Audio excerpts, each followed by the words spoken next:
Hi Tom, this is Pedro at Large responding to your 3 keys of success video. And like Renato, I would like to add my thanks for you giving this really good information just so freely to us. Much appreciated. But it got me thinking, and I'd just like to share a few things because knowing what can make you a success and actually doing stuff in reality, there's sometimes a gap, isn't there, between what theoretically should work and what actually works. So I just wanted to share 3 things. Was I a success in my main job that I had? And the answer to that is that my jobs always came in on time and under budget, and everybody was always pleased with them. And I think that is being a success. And let me just say that I want to pick up on the 3 points you made: IQ, EQ and NQ. First of all, IQ. I would add something there which is attention to detail. That most of the projects that I worked on, and most of the projects I still work on, require a degree of attention to detail. And if you pay enough time to the detail of something, it'll come good. Yes, you can get bogged down in detail, and there's a big cry for let's see the big picture. Well, hey, if you look at a big picture in an art gallery, you'll find that it's made up of lots of little strokes, and it's the position of those little strokes. If you go to a gallery and want to see some pointillism, anybody who doesn't know what that means, just Google it. You'll see that it's the massive dots that come together, rather like a television screen, presents the massive dots that come together that form the whole picture. And a lot of projects go down the tubes because there was a lack of attention to detail. So that would be my, I won't call it an IQ, my number 1. My number 2, this whole thing about emotional intelligence, and that is the empathy, the feel for the people. But I think you can be bold in this. I used to do a lot of negotiation, a lot of negotiating work, and I found that one of the things that helped me was to go in and just say to the people, fine, this is what I'm aiming for, this is what I want, this is my position. And I would state my final position right at the beginning. Now, I found that that worked because it tended to disarm people, because you weren't playing the game, but you were feeling, you were then empathizing with them and saying, no, I understand your position. You've got this and this and this to consider, but this is why I'm taking the stance. And I found that very effective, mainly because, as I said, it did disorientate people a little. And put them on the back foot, and then that enabled you to show that you did understand their side because you'd researched into that, you did understand their position, you did understand the framework in which they were working, and the boundaries that confined their moves, if you like. But I found that helpful. But I would say empathize with the people. Go in with an understanding of what the people that you're negotiating with, the framework of their reference points, who they've got to refer to, who are they obligated to, etc., etc. So empathize. That's number 2. And NQ, innovation.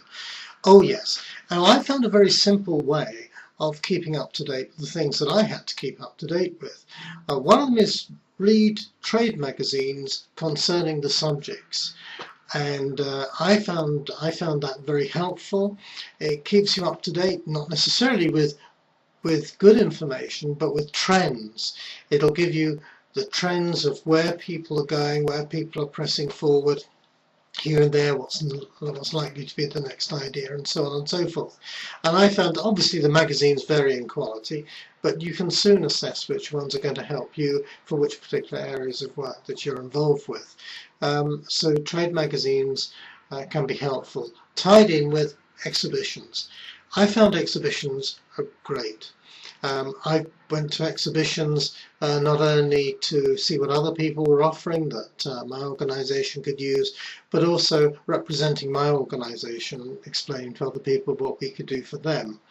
And I found that that on both sides, if you like, of the table, that exhibitions were well worth the investment, and it can be a very significant investment for companies. But I found they were very, very well worthwhile. Especially because at exhibitions you pick up a lot more than just the information, the brochures that people give.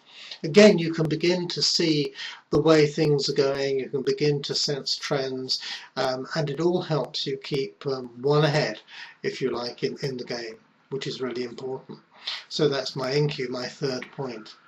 Finally, you refer to this whole question of if you're young, don't be put down. Well, that is absolutely true. That is the advice that the Apostle Paul gave to Timothy, and you can read it. It's there in the New Testament in the book of Timothy, where Paul says, in effect, don't let people put you down because you're young. Because if you know your subject, then people should respect you for that, regardless of your age. But I would add this. One of the things that has distressed me, and that is the reality of a growing ageism, which is that you automatically look to young people for innovation. And I think that is not necessarily wisdom.